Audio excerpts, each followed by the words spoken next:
Hello everyone, this is a quick video response to a user named JibreelK who claims that Arab Christians call their God Allah when they read the Bible, and therefore, since Muslims use the same word, they call upon the same God as the Muslim God.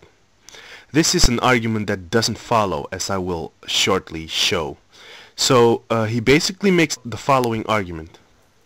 Why? Well, let's go to his friends who are Christians, same like him, and Arab Christians who are, even deeper in their hatred for Islam, and they would go even to a more extent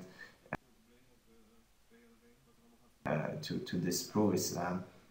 Let's have and hear what they have to say. And this is something that Red Missionary would love. So since John 3:16 in the Arabic reads Allah loved the world, this means that the Allah of the Bible is the same Allah as that of the Quran. So basically, since the words are the same, they mean the same.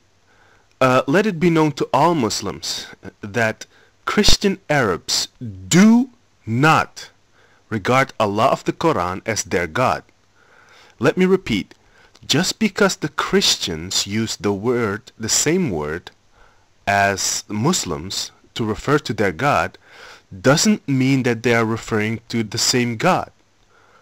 When Christian Arabs refer to their God as Allah, they do not mean Allah of the Quran, but the triune God of the Bible.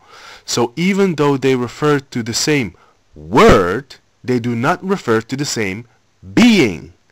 What if I would make the same argument based on the same logic about the word mouse, which in Hebrew is the word Akbar? Does that mean that when Muslims exclaim Allahu Akbar, they actually say that Allah is a rodent? Of course not, because the words Allahu Akbar in Hebrew literally mean Allah is a mouse. The Hebrew word Allah, of course, is Allah, and then the word who in Hebrew means he or he is. And the word Akbar means mouse or a mouse, because the indefinite article in the Hebrew is never mentioned. It doesn't exist. So Allahu Akbar literally means Allah is a mouse, or Allah, he is a mouse. Of course we can make that argument. No Muslim would vouch for that. But if we are consistent and don't pick and choose which word we're going to apply a certain standard to, and to which word we won't, this is exactly what the Muslim methodology calls for. But of course, we would have to respect the language of the people that use those words in their proper context and understanding. And when we do that, we can only conclude that the word Allah, when Christian Arabs use it, is not the same God of the Quran, but a different God, the true God of Abraham, Isaac, and Jacob.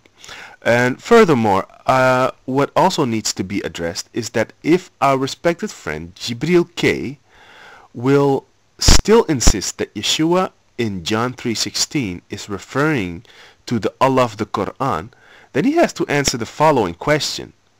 Why would Yeshua call himself the only son of Allah if Allah has no sons at all? Can JibreelK tell us why he appeals to a verse that completely contradicts his theological position?